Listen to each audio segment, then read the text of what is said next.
Dans ma hotte, le premier objet, est-ce un cadeau? On va voir avec ce que je vais vous dire. Mais le film s'appelle Leurs enfants après eux, un film des frères Ludovic et Zoran Boukerma. Et ce film est une adaptation, alors plus ou moins fidèle, diront certains, du roman du même nom de Nicolas Mathieu, qui avait obtenu le prix Goncourt il y a quelques années. N'ayant pas lu le livre, je ne pourrais en aucun cas m'appesantir sur la fidélité ou non au roman. Alors, le pitch de Leurs enfants après eux, nous sommes en 92, l'été, août 92, dans une vallée perdue dans l'est de la France, avec des hauts fourneaux qui ne brûlent plus. On retrouve Anthony, 14 ans, qui s'ennuie, qui s'emmerde ferme. Et un après-midi de canicule au bord du lac, avec un de ses amis, ils vont rencontrer Stéphanie, et là, coup de foudre, un coup de foudre qui est tel que le soir même, il va emprunter secrètement la moto de son père pour se rendre à une soirée où il espère retrouver la jeune fille. Lorsque le lendemain matin arrive, il s'aperçoit que la moto a disparu. Alors là, mauvais temps, très très mauvais temps, avis de tempête, car le papa, interprété par Gilles Lellouche, vous savez, Gilles Lellouche avec toute la légèreté qu'on lui connaît lorsqu'il interprète les pas gentils, il n'est pas content le papa, et c'est un euphémisme, plutôt violent le garçon, le gars, le papa, masculinité du mâle blanc de 40-50 ans, tout est là, tout est en hormones, et on sait que les chiens ne font pas des chats, et le Anthony n'est pas non plus un gentil minet, c'est plutôt un jeune matou prêt, faute de griffes, à se servir de ses poings. De l'autre côté, on a celui du voleur de moto, c'est un autre jeune homme, et bien il n'a pas de chance lui non plus, parce que le père n'est pas non plus un partisan du laxisme, du laisser-aller. C'est pareil. Là aussi, les poings ne restent pas dans les poches, et on sort facilement le couteau, voire plus. Donc on va suivre ces deux jeunes ces simples ados qui s'ennuient dans un monde déjà en perdition, des ados sans beaucoup de perspectives, et on va avoir droit à 4 chapitres, 4 époques, 4 étés, toujours autour du 14 juillet. On passera donc 92, 94, 96 et 98 avec la touche finale du moment Black Blanc Beurre de la Coupe du Monde de football en France, moment de réunification, moment où tout semble pardonné, peut-être même dans ce film. Donc dans ce film qui, on a tous en tête, des fois des films de 2 heures, on se dit oh là là, j'aurais bien aimé que ça dure plus longtemps, et puis d'autres à peine 1h30, on se dit oh là là, ça paraît long. Eh bien ce film, il fait plus de 2 heures, et il est long, et c'est un peu long de le suivre. Alors, bon, les réalisateurs se sont dit que pour nous faire passer quand même le film, on va nous ajouter de la musique, et là on a le droit de Where Did You Sleep Last Night, I Will Survive par Je te donne ou I Don't Need a Lover, sans oublier un Que je t'aime ici en français, moins d'originalité que dans Movies où il y a lors du dernier épisode on vous l'avait passé en japonais. Donc la bande-son, je devrais dire plutôt une playlist de tous les succès de l'époque. Et j'ai été vérifié sur Cinésique, que je vous conseille, qui est un très très bon site sur lequel on retrouve les bandes originales de films. Eh bien, il y a au moins 25 titres qui nous sont proposés pendant ces 2h20. Ils ne sont pas tous en longueur, mais c'est vrai que... Oui, pour certains, on les a presque en intégralité.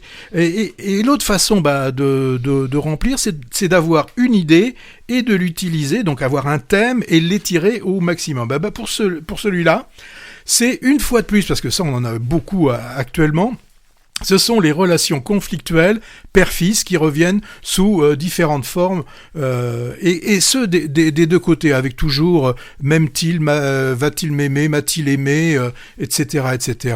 Alors, je l'ai dit, les papas, les pères, c'est pas des tendres. Pour les mères, on n'en a qu'une, puisqu'il y en a une qui est, on pense qu'elle est, même c'est sûr, je pense qu'elle est décédée, et donc celle qui nous reste, c'est Ludivine Sagnier qui endosse le rôle. Alors, si je continue, au niveau de l'interprétation, moi j'ai eu une grosse déception, c'est Paul Kircher. Il m'avait vraiment épaté dans Le règne animal, et là, je me suis dit, mais son jeu, c'est assez limité en fait. Oui. Ce qui me semblait être une approche intéressante dans Le règne animal, j'ai l'impression de l'avoir retrouvé un peu ici. Et en plus, la caméra s'attarde très longuement sur lui. Hein. Et il a, je pense comme toi, un jeu monolithique. Alors, par contre, moi j'ai trouvé que l'autre acteur, l'autre jeune qui joue, donc le jeune arabe, est interprété par Saïd El-Alami. Moi j'ai trouvé qu'il s'en sortait mieux. Et je vous conseille, il sortira dans quelques semaines, on retrouve ce Saïd El-Alami dans un film formidable qu'on a aimé aussi tous les deux, qui s'appelle La Pampa. Mais si je reviens au film Leurs enfants après eux, c'est surtout, il y a Gilles Lelouch qu'on sent qui est donc devant la caméra, mais on devine aussi qu'il a dû être un peu derrière, qu'il a fabriqué un peu son rôle et qui fait un peu du Gilles Lelouch. J'aurais aimé qu'il y ait un peu plus de retenue. C'est son rôle d'alcoolique, violent et tout ça. Bon, et qui aime quand même son garçon, c'est un peu dur. Alors, et puis j'ai eu de la difficulté avec l'histoire. Moi, j'ai pas trop cru à cette rivalité entre les deux jeunes protagonistes. Hein. J'ai trouvé ça très caricatural. Et puis c'est violent. Alors la violence, elle me gêne pas trop, mais pas quand elle est purement gratuite comme dans ce film. Donc vous l'avez forcément compris. J'ai pas trop aimé Leurs enfants après eux. Est-ce que je le sauve ? Disons que le problème de ce film, c'est qu'il nous arrive peut-être pas dans le bon timing. Il risque de souffrir de la comparaison avec le blockbuster français du moment, L'amour ouf, sorti il y a un mois. On ne peut que rapprocher les deux films. Hein.